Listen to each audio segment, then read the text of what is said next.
L'autrice et experte royale Katy Nicholl a écrit un livre sur la famille royale. Elle y parle de la naissance d'Archie, le fils de Meghan Markle et du prince Harry. Le prince Harry était obsédé par l'idée de garder les détails de la naissance secret, un secret bien gardé. Le premier enfant du prince Harry et de sa femme Meghan Markle, Archie, est né le 6 mai 2019 à Londres.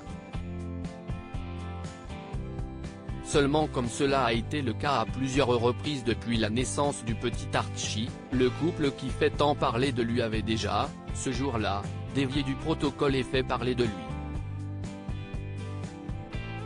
Il faut dire que les règles pour la famille royale sont très strictes et qu'un protocole régit la plupart des grands événements qui marquent la vie de ses membres, et notamment les naissances.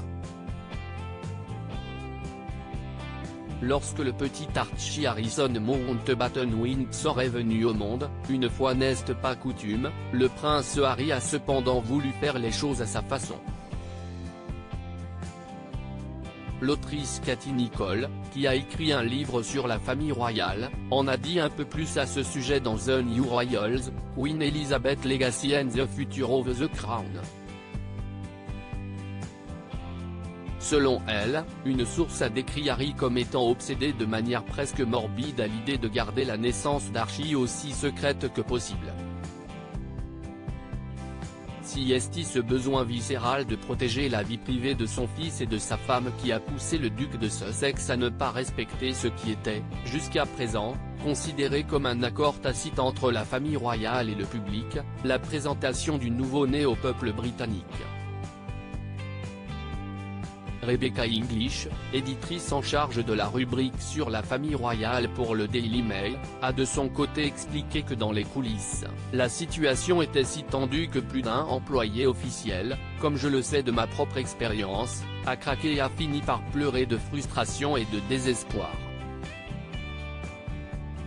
Le prince Harry, content d'avoir dupé les médias comme le rappelle page 6, la règle officielle, jusque-là suivie par les couples de la famille royale qui ont accueilli un enfant, est pour le père, la mère et le bébé de poser sur les marches de l'hôpital afin que les photographes et le public présent puissent accueillir la nouvelle addition à la famille royale.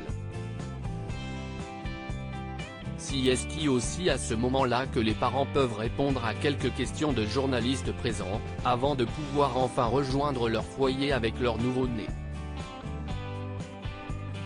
Seulement, comme elle l'a expliqué dans son livre, Katy Nicholl souligne que la naissance du petit Archie a été bien différente, et que le duc de Sussex a tenu à garder le contrôle sur la presse présente et sur la façon dont son fils serait présenté au monde entier.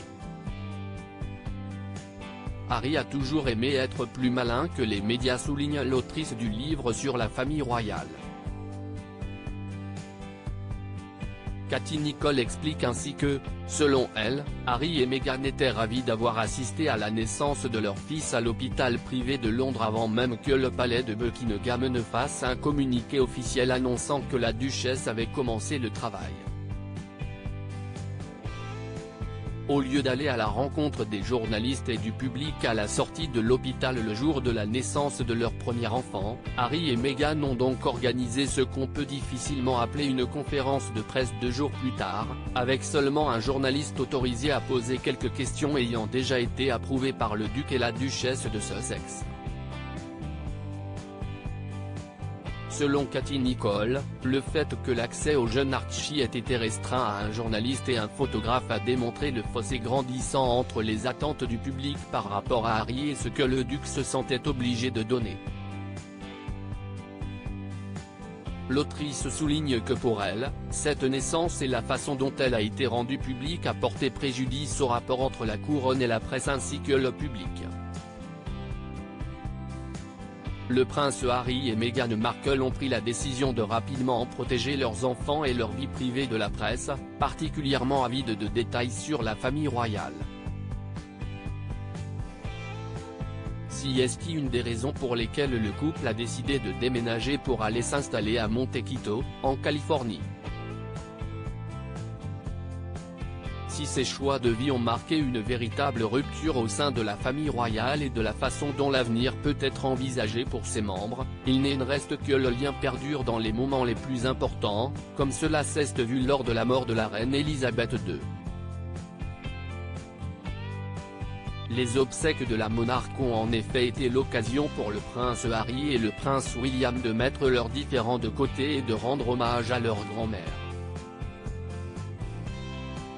De quoi rappeler que si leur vision de la vie a changé, les différents membres de la famille royale restent unis par les liens du sang.